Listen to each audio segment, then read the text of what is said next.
Good morning, everyone. We'll just give it a couple of minutes, just give everyone a chance to join us, and then we shall begin.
Okay, we shall make a start. So good afternoon, everybody, and thank you for joining us for a live event for the Enabling Specialist Provision.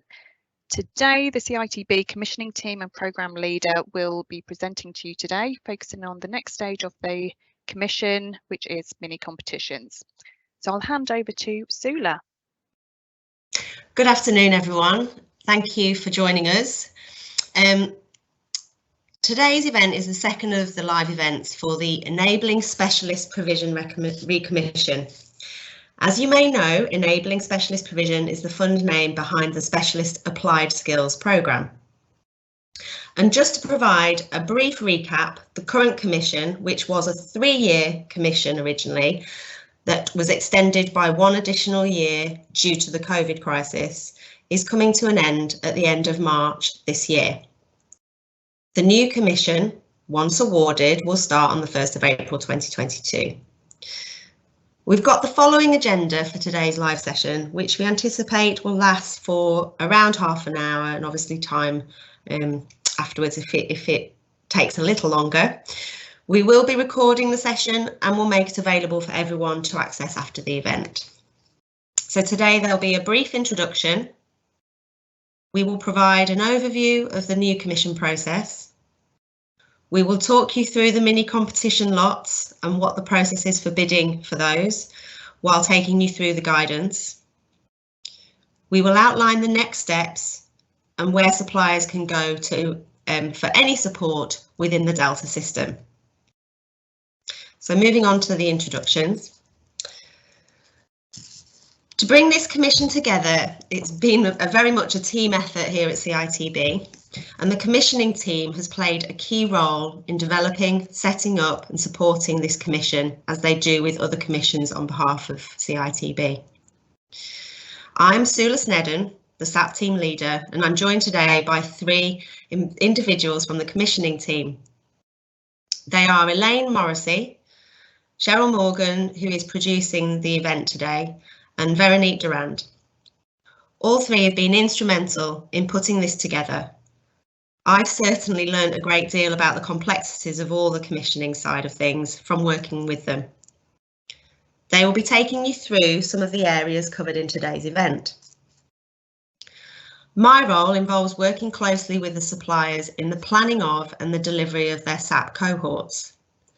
It also includes coordinating and managing the CITB team who support the delivery of the SAP day-to-day.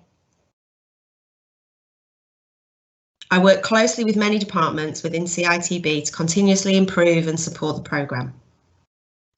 So today's event is not an open forum, and as you can see, you've all been muted and will remain so throughout. However, there will be opportunities for you to ask questions and make comments using the question box, which I believe should be on the right-hand side of your screen. So please use that as much as you wish.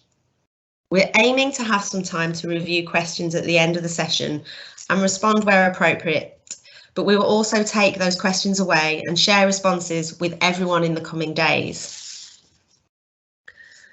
When asking questions or making a comment, you may wish to remain anonymous, and you can do this by ticking the anonymous box prior to posting your question or comment. All attendees will be able to see the questions or comments made, and if you feel that a certain question or comment is very much pertinent to you, please do like it by clicking the like button. The more likes there are will enable the team to understand the level of importance attributed to answering that question or responding to the comment. An FAQ document will be created from the questions received, and along with our responses will be shared with everyone today. As I've previously mentioned, the event will be recorded and will be available for all those who attended and those who were unable to attend today. So please do not worry if you missed something, as you can revisit at any point you wish to once it's been published. And I believe that will be a YouTube link like we did last time. And we will also share the slides with you for reference. Okay, so moving on to the overview of the new commission. As you will already know, you've joined the approved suppliers list, and CITB wishes to commission suppliers to develop and deliver a programme within the structure of each specialist scheme to enable specialist provision. The main aim of the Enabling Specialist Provision Commission is to support those specialist qualifications that are not currently offered or in development for apprenticeship standards. It may also be that mainstream provision for this new entrant training is just not available at the minute. The contract to deliver each lot will be awarded through mini competitions facilitated through the dynamic purchasing system, and more detail on this will be shared later in the session.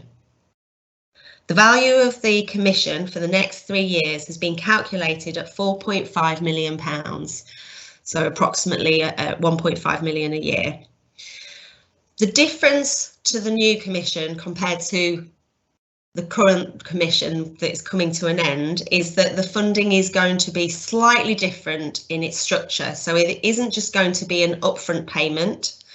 The funding will be split, so there will be an upfront payment and there will be payments on achievement, and particularly timely achievement.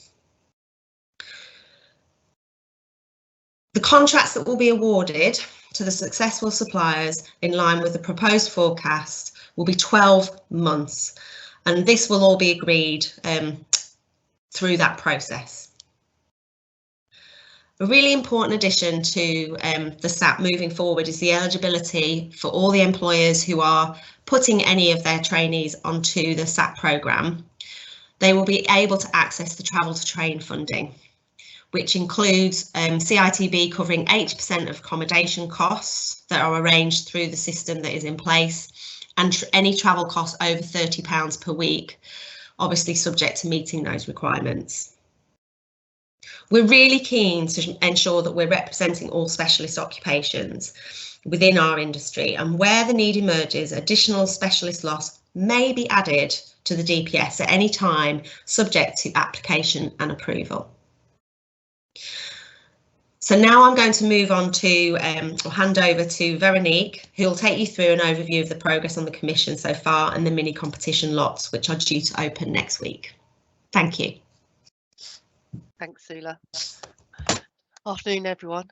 So as you all know, all of you should have applied already and been approved through the DPS process on Delta.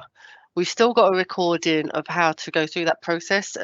If anyone's interested or needs a refresher, that's still available and can be shared again. All of you who are approved providers will receive an invitation as each block or mini competition opens. The specialist lots have been grouped into 3 blocks. We'll break them down. You'll see the breakdown on the next slide, but this is so that we can have a phased release and make the workload more acceptable to all of us, really. Each mini competition will include a lot questionnaire with 6 questions, guidance and evaluation criteria document, a lot specification, a little 1-pager that gives you an overview of what we want that specialist applied skills programme to be, a contract for provisional services and all the standard templates. And this is the contract that we need you to be able to sign if you are awarded. If we need to, we will develop some FAQs. If we're getting regular questions from everybody that are the same, then we will upload an FAQ document as well. So here are the blocks of the lots. We've got 3, as you can see. We've tried to put approximately 8 to 11 lots within each of the blocks, spreading the load evenly, and we've also prioritised them on the ones which are the bigger ones, the ones that have got the heavier workload usually. So block A is going to open on the 18th, which is tomorrow. They'll all open at 10 AM. Block B will be around the 1st of February, and then block C on the 16th of February. Each lot within the block will be open for 14 working days. So you have 14 days in total to review and submit your response. Within that 14 days, though, you will have 6 days where you can ask us any clarification questions. So the deadline on the right, clarification deadline, is the date you need to pay attention to. If you've got any queries or questions that you want about the lot, then you need to do it before that deadline for each of those blocks. After that date, we won't be able to answer anything because we won't have the time to share the information with other providers if it's a question that needs to be shared. As you'll be able to see, we've also removed lot 27, the Heritage Wood Occupations, England. We've combined this with lot 16 and done as they were both for the same thing, but for different regions. So we're just going to do one lot, covers the whole country, and that will be lot 16. I'm going to hand over to Elaine now, who's going to talk you through the guidance document with some more key dates and information. Good afternoon, everybody. This is one of the documents that will be uploaded to the mini competition, and you'll be able to keep a copy for yourself. Please read through this carefully. I'm not going to go through every section today. I think the questions are probably going to be the most pertinent. But if we do just stop at number 2, the purpose of the commission, as Sula said earlier, each lot has, each specialist has £5,000 funding allocated to it. This payment is broken down into a start payment of £3,500, an achievement payment on the MVQ, £1,000, and an extra bonus sort of payment if you get your timely achievement within 30 days of the planned end date. There's another £500 that can be claimed. The contract and the schedules that will be uploaded, as well as this guidance document, will have a bit more detail in of the types of administration that you will have to do, the evidence that you will have to provide on eligibility checks, certificates, and extra bits like that. Again, there's the lot numbers. If we carry on down now to, there's a bit of guidance, a little bit of a sort of legal clauses, you know, what you can and can't do, a little bit about messaging. As we said earlier, there's a clarification period, and after that we won't be able to reply to any questions. And now we come to the questions. So there's 6 questions in all. Number 1 is on past performance. Each question is weighted, so the full scores will add up to 100%, but you can see the weightings on the right hand side. So the number 1 is on past performance, so you know what we're asking for, and we need you to describe in detail how you've previously delivered a similar specialist program. And you'll see throughout this document, you know, we do emphasize the specialist program. It's not just about the MVQ, it is about the full gambit of the skills required to actually work in that sector. We've given you a few pointers, and the answer will include data on your previous performance for the past 3 years, and that will include how many people you've started, how many you've retained, achieved, and what your success rate is out of that. Each question will give a required response that will tell you what we're looking for. So number 1, upload a Word document. Once you've finished and you've got your final document, if you can PDF it, because that gives a bit of safety and security on your document when it comes to us. So we want 1 comprehensive example of successful delivery of a specialist program, Include details of its impact on the trainees by way of data showing performance, including the number of individuals trained and achieved. Your response must detail how you've previously applied any lessons learned. So any challenges you've had, any issues, tell us about them and tell them what you've learned and how you've improved your programme because of them. Each question will have a limit on your response. So this one is limited to a maximum of 2 sides of A4, and we put a font in there of Arial size 11. That's so that we can read it. This also includes any diagrams or images that you might want to put within your response. Any content over those 2 sides will be disregarded. So please read the question and give the answer to the what we're asking for and make sure it fits into that 2 sides.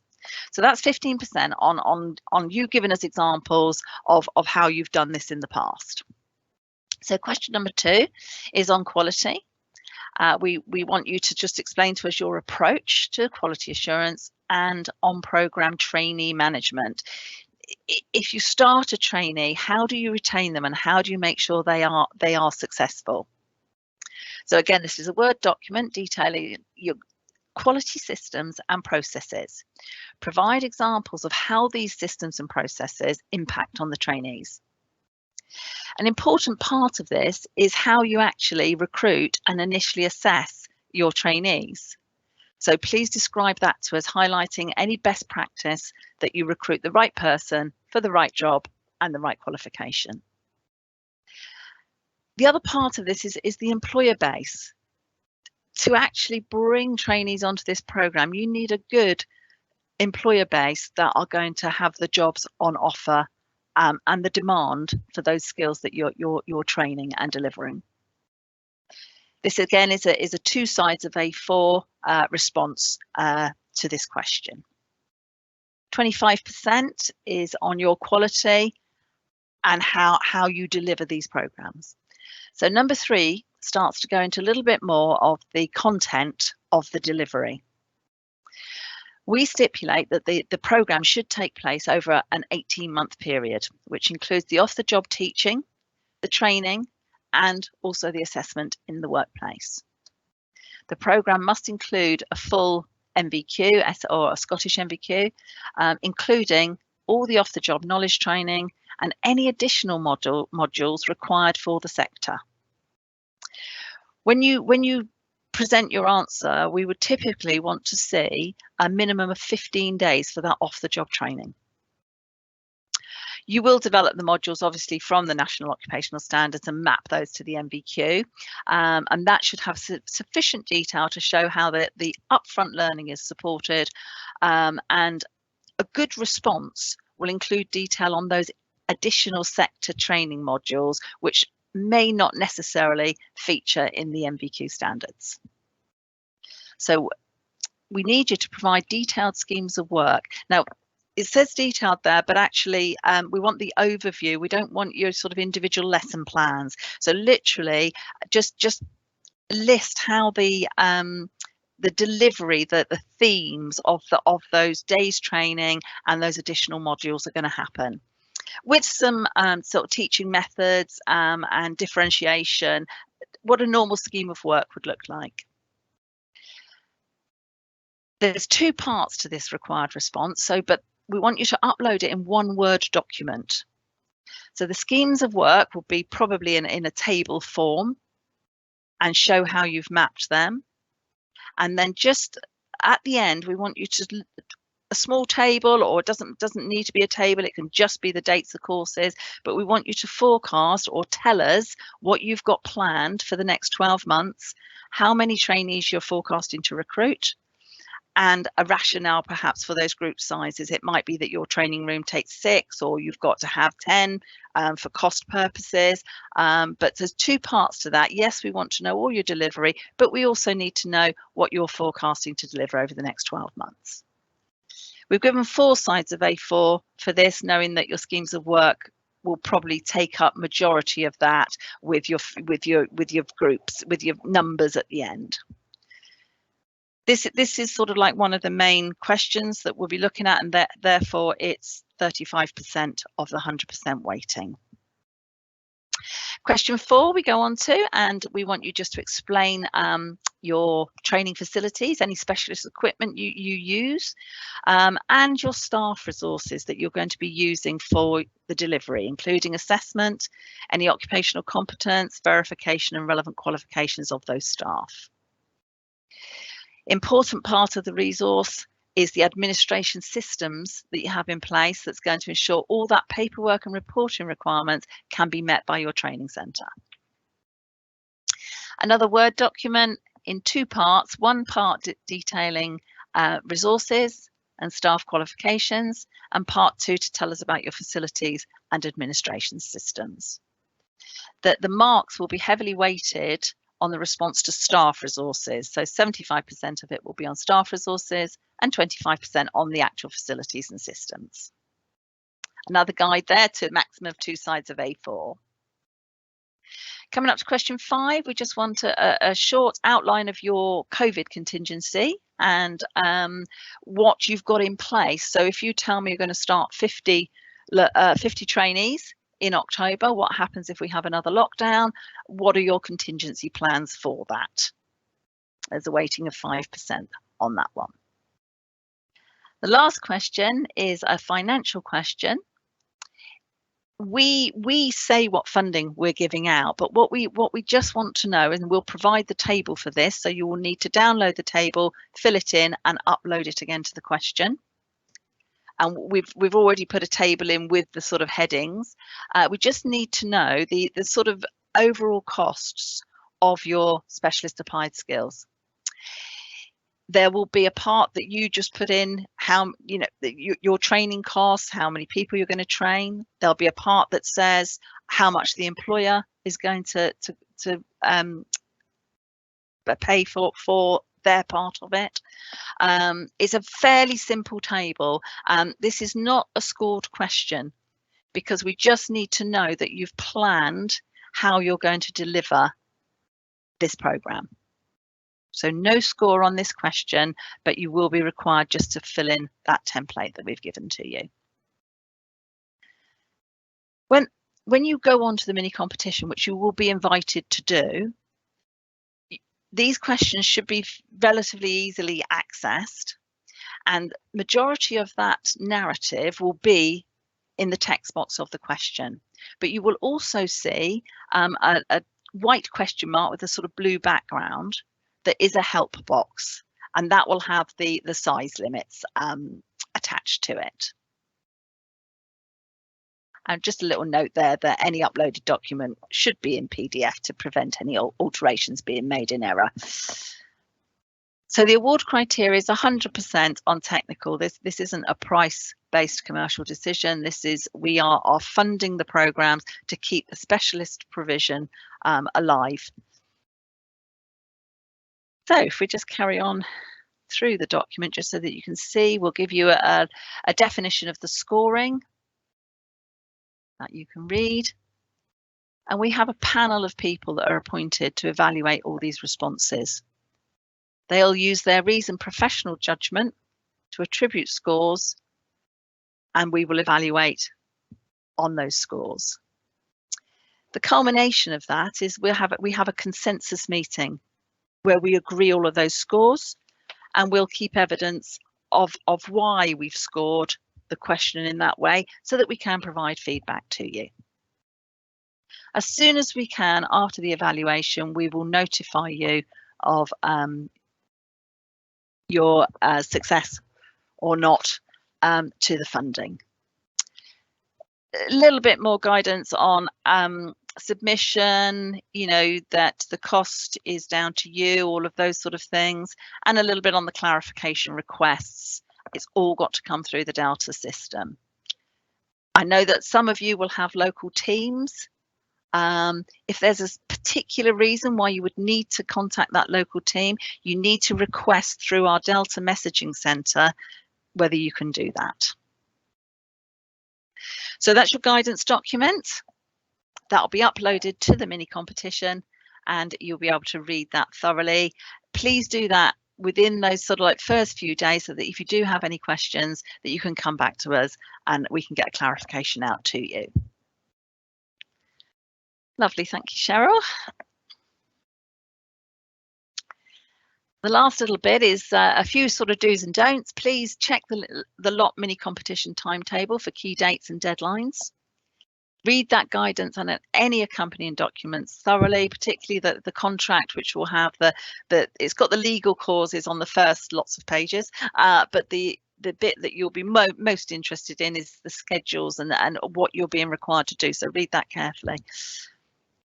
Complete your questionnaire on Delta, provide all the information requested and submit it by the closing date.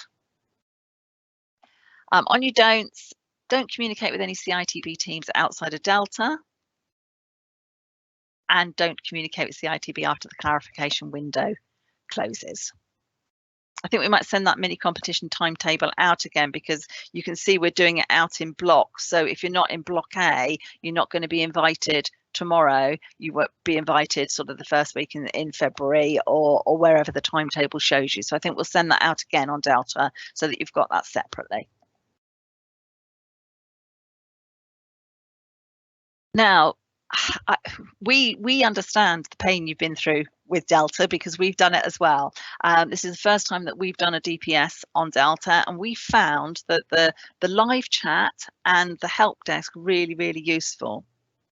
We also managed to get a list of help videos from Delta, which we went through. There's about 30 of them, but these links here are actually supplier videos. So it tells you how to create an account. It tells you how to access a tender. I think you're all aware of this now, but I just thought that was useful support material in case you get stuck and you can say, oh, they're short videos, 2 to 3 minutes, and they're really easily watched, and they do explain how to do.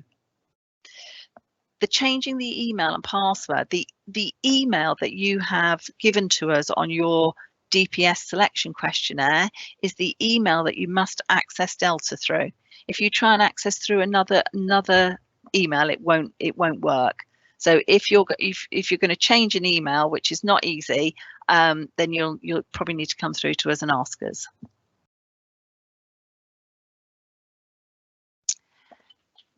Thank you, Elaine. Yeah. So the next part is questions. Now, having a quick look at our chat area, I can't see that any questions have been sent there. So I'll give you a few moments just to quickly have an opportunity to add anything in there before we disappear today.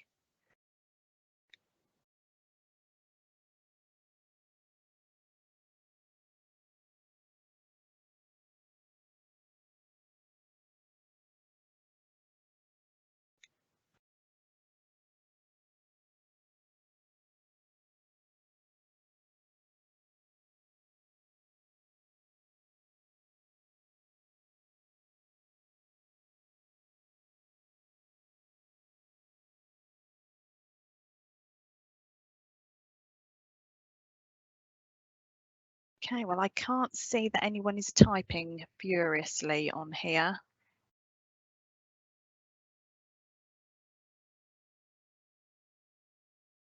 So in that case, that concludes our presentation on mini competition. So thank you all very much for joining us today. If you do have any questions, remember to do so in the first part of the mini competition.